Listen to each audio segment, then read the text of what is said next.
Hai, para mahasiswa dan mahasiswi ilmu pemerintahan seluruh Indonesia. Di segmen kali ini adalah volume yang ketiga. Saya membuat atau merekomendasikan 5 judul skripsi ilmu pemerintahan yang paling update. Setelah sebelumnya yang pertama dan yang kedua di tahun 2001. Di awal tahun ini sekarang saya membuat rekomendasi 5 judul skripsi khusus ilmu pemerintahan yang terbaru berdasarkan hasil riset kecil-kecilan saya, baik melalui Google ataupun melalui jurnal-jurnal nasional. Dan ini bisa dijadikan sebagai referensi atau bisa diajukanlah sebagai judul karya ilmiah, tugas akhir kalian atau skripsi kalian di ilmu pemerintahan. Tentu saja judul-judul skripsi di channel ini adalah judul-judul skripsi yang terbaru yang belum pernah diteliti oleh mahasiswa sebelumnya, karena tujuan dari channel ini untuk membantu adik-adik sekalian, para mahasiswa dan mahasiswi yang kesulitan untuk menemukan ide judul skripsi. Baik, kita akan bahas satu persatu 5 judul skripsi ilmu pemerintahan ini. Nanti akan disertai juga dengan rumusan masalah atau pertanyaan penelitian di masing-masing judul ini.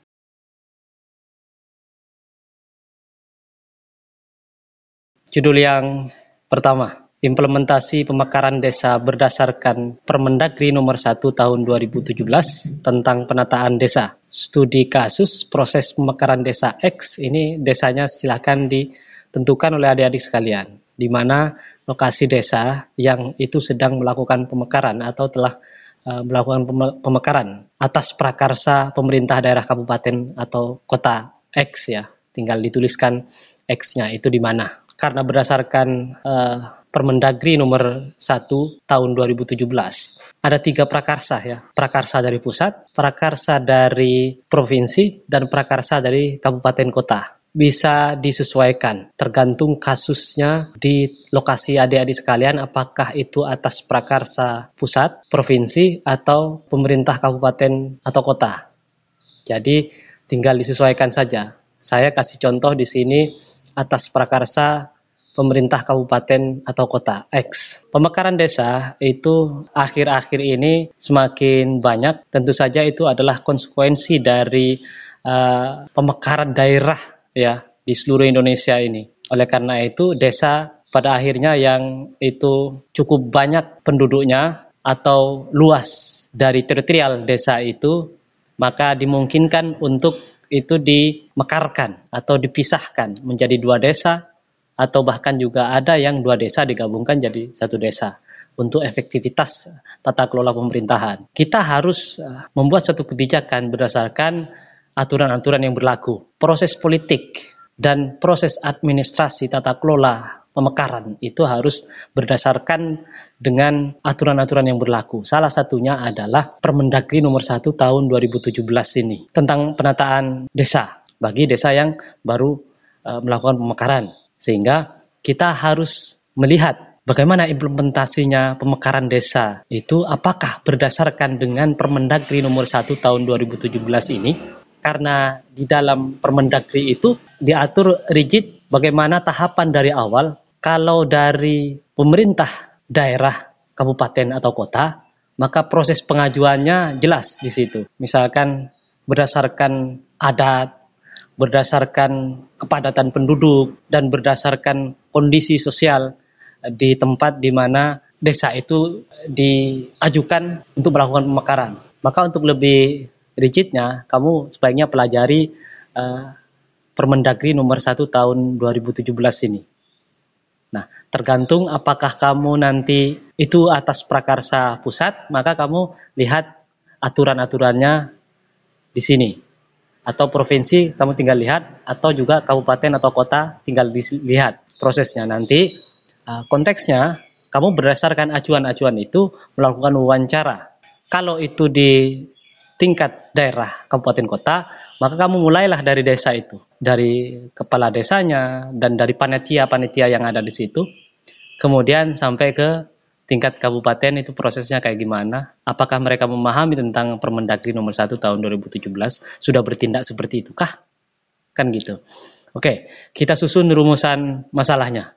Rumusan masalah yang pertama, bagaimana proses pemekaran desa X yang diprakarsai pemerintah kabupaten atau kota X? Ini pertanyaannya tinggal disesuaikan nanti. Kalau pemekarsanya dari provinsi tinggal diubah gitu ya. Atau dari pusat tinggal diubah. Oke, yang kedua, apakah proses dan tahapan pemekaran desa tersebut telah sesuai berdasarkan Permendagri nomor 1 tahun 2017?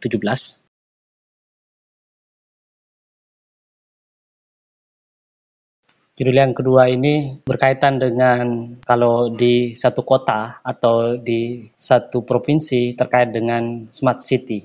Tapi ini levelnya desa yang kita kenal sebagai smart village. Jadi desa cerdas itu seperti apa? Oke, analisis kesiapan sumber daya aparatur desa X menuju smart village melalui digitalisasi program dan pelayanan publik. Di sini karena sekarang itu ada satu program misalkan kerjasama dengan pihak provider untuk melakukan digitalisasi tata kelola pemerintahan di tingkat desa. Kamu bisa lihat informasinya atau bisa lihat ini. Jadi digitalisasi itu tidak bisa dihindarkan hari ini dan itu merupakan satu keharusan bagi setiap pemerintahan dan tata kelola hingga ke level desa. Sehingga kita ingin tahu di sini bagaimana kesiapan sumber daya aparatur desa ini. Mungkin dalam beberapa tahun yang lalu kita mungkin mafhum bahwa tata kelola dan pelayanan administrasi publik di tingkat desa itu masih manual. Dan oleh karena itu sering terjadi kalau mengarah ke maladministrasi, penyuapan kecil-kecilan di tingkat desa atau yang kita kenal sebagai pungli dan seterusnya. Di satu sisi juga aparatur desa tidak semua punya pengetahuan mengoperasikan komputer secara digital, mengoperasikan intinya tentang sistem informasi. Tidak semuanya punya pengetahuan kualitas yang seperti itu di pegawai-pegawai tingkatan desa. Oleh karena itu, kita ingin menganalisis kesiapan sumber daya aparatur desa itu di dalam menghadapi atau menuju smart village melalui digitalisasi program dan pelayanan publik di tingkat desa. Apakah pemerintah pusat dengan program melakukan reformasi birokrasi melalui pelayanan-pelayanan digital itu ditopang dengan sumber daya manusia di tingkat desa yang memadai atau tidak? Maka kita akan meneliti dalam konteks ini. Oke, kita susun rumusan masalahnya. Yang pertama, bagaimana kesiapan sumber daya aparatur desa X, desanya disebutkan, dalam mengimplementasikan digitalisasi program dan pelayanan publik? Yang kedua, adakah program peningkatan kualitas penggunaan sarana digital bagi aparatur desa X? Yang kedua, ini kita ingin meneliti apakah pemerintah melalui kepala desa atau melalui pihak-pihak terkait telah melakukan peningkatan kualitas penggunaan sarana digital bagi aparatur desa itu atau tidak. Kalau tidak ya tentu kalau misalkan ada penerapan digitalisasi yang kita sebut sebagai smart village itu akan susah terrealisasi karena apa? Sumber dayanya tidak memadai. Siapa yang mau menggunakan? Kalau mereka itu tidak benar-benar paham tentang penggunaan aplikasi-aplikasi digital.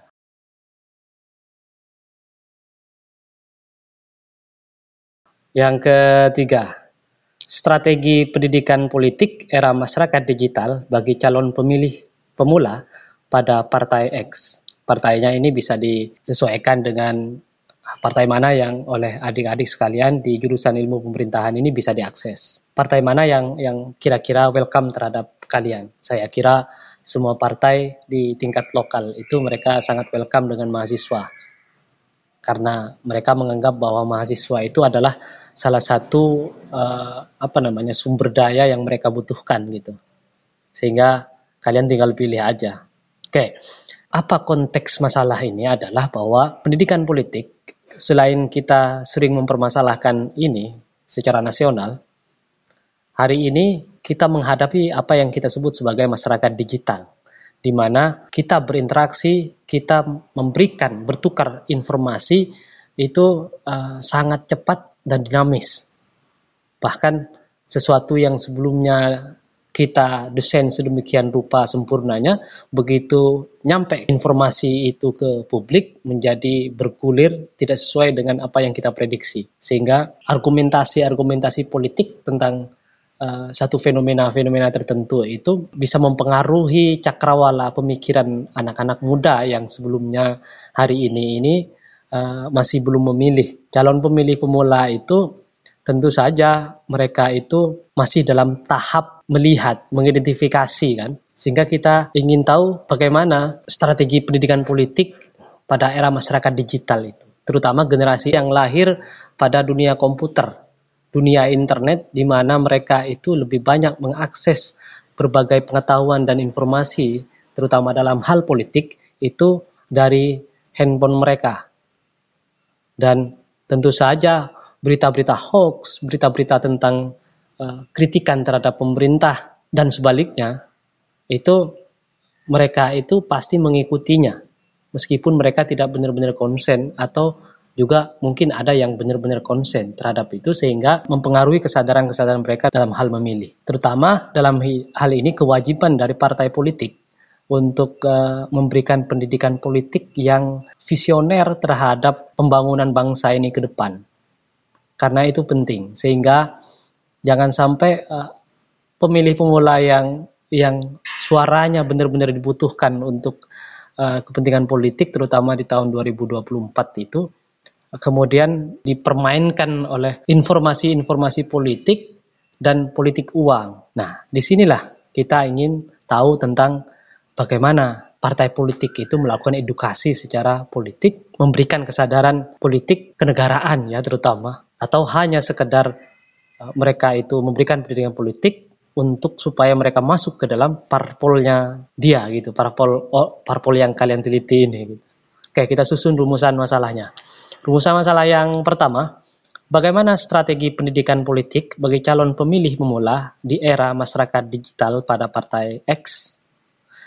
Yang kedua, apakah strategi pendidikan politik bagi calon pemilih pemula tersebut dapat meningkatkan kesadaran politik kaum muda di era masyarakat digital ini?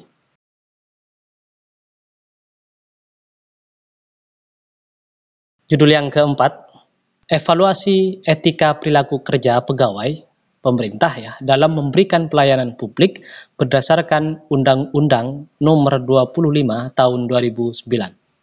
Studi kasus pelayanan administrasi di Kecamatan X.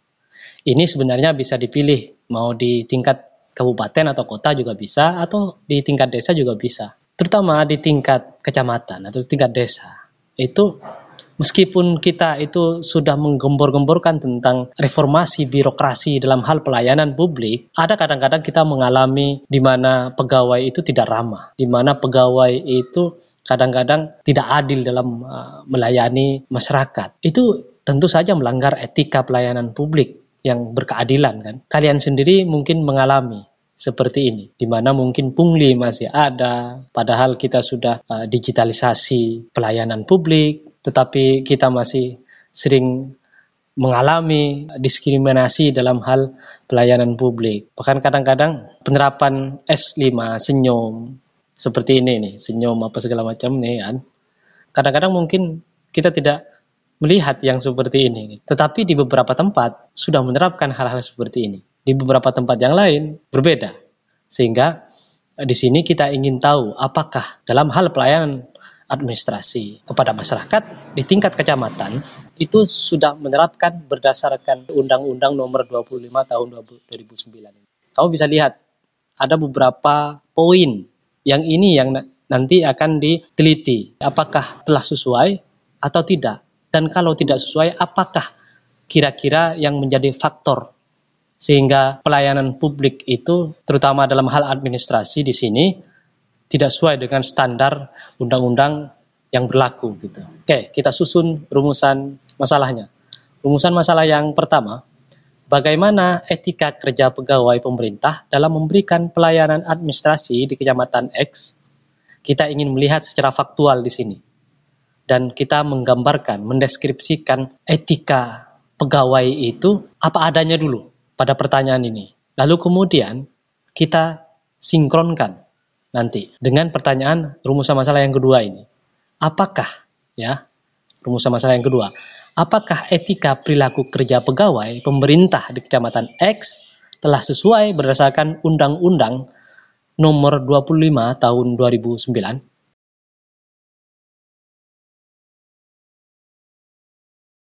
Judul yang terakhir, penerapan demokrasi deliberatif. Deliberatif itu artinya musyawarah kalau di Indonesia. Ini konsepnya Habermas dalam bidang politik. Nanti teorinya ini pakai Habermas itu juga. Sehingga nanti akan lebih mudah nanti menyusunnya. Karena teorinya sudah ada, masalahnya sudah ada, dan tinggal bagaimana melakukan penelitian. Oke, saya ulangi. Penerapan demokrasi deliberatif, dalam kurung di sini saya taruh musyawarah, berkeadilan dalam penyusunan kebijakan dan peraturan desa. Dalam kurung studi kasus di desa X. Musyawarah itu kan bagian inti dari kehidupan kita dalam hal tata kelola pemerintahan dan dalam hal membuat kebijakan hingga ketika desa. Karena musyawarah itu menjadi landasan kita, falsafah kita, termaktub di dalam Pancasila kita. Kamu bisa lihat di sila permusyawaratan perwakilan rakyat itu. Disinilah kita ingin tahu penerapan demokrasi deliberatif, ya, musyawarah itu bahasa ilmiahnya menurut Habermas, demokrasi deliberatif dalam hal membuat kebijakan dan peraturan desa. Kan ada musyawarah desa ya, tim musyawarah desa dengan kepala desa dan seterusnya kalau misalkan kita ingin membuat satu kebijakan dan membuat peraturan desa atau perdes gitu ya. Kalau kita lihat gambaran dari demokrasi di tingkat nasional kita itu, setiap ada pemberitaan di DPR kita gitu misalnya, musyawarah itu sangat susah. Yang ada dalam membuat kebijakan, terutama dalam hal menyusun undang-undang, itu berakhir kadang-kadang itu dengan voting. Voting itu ya meskipun nanti diambil suara yang terbanyak, tetapi itu bukan inti yang sebenarnya dari musyawarah. Musyawarah itu dikembalikan kepada sejauh mana kebijakan kita itu mementingkan masalah-masalah publik, bukan masalah-masalah berdasarkan ego dari parpol kalau di pusat. Nah, kalau di pemerintahan tingkat desa, itu bagaimana? Apakah semua orang yang ada di dalam musyawarah, yang mengikuti musyawarah, berdasarkan tugas, divisi, kewenangan masing-masing itu punya kesempatan peluang yang sama? Nah, kalau enggak, nanti kita bisa lihat di situnya, nutulensinya. Di nutulensi itu kamu bisa lihat bagaimana ini pendapat siapa, bagian apa, divisi apa, itu kan ada. Dan berapa orang yang ikut di situ. Apakah setiap orang yang ikut di situ memberikan suaranya atau tidak? Nanti kita bisa lihat bagaimana mekanisme dalam hal penetapan hasil musyawarah itu seperti apa. Dari situ kita bisa lebih tahu. Jadi nanti kalau misalkan teman-teman mau meneliti ini, minta dokumennya, kemudian wawancara dengan pihak-pihak yang terlibat. Prosesnya di dalam seperti apa tadinya pada saat melakukan musyawarah. Jadi yang paling penting adalah apakah setiap orang yang ikut dalam musyawarah itu diberikan kesempatan dan peluang yang sama, atau suara B gitu meskipun berpendapat kadang-kadang karena dia tidak punya power tidak dimasukkan ke dalam kebijakan gitu misalnya. Bisa saja terjadi begitu. Sehingga dengan begitu demokrasi bukan deliberatif lagi, bukan musyawarah lagi, tapi berdasarkan kekuatan. Nah, di situ yang ingin kita jaga. Oke, kita susun rumusan masalahnya. Masalah yang pertama ya, bagaimana penerapan nilai-nilai demokrasi deliberatif atau musyawarah itu dalam proses penyusunan kebijakan dan peraturan desa pada desa X. Gitu. Silahkan ditaruhkan aja desanya mana. Gitu. Kemudian, apakah dalam proses musyawarah setiap anggota memiliki peluang yang sama untuk berpendapat? Kemudian yang ketiga, bagaimana mekanisme pengambilan keputusan akhir atas hasil musyawarah penyusunan kebijakan dan peraturan desa tersebut? Baik, itulah 5 judul skripsi atau karya ilmiah tugas akhir mahasiswa ilmu pemerintahan yang paling update.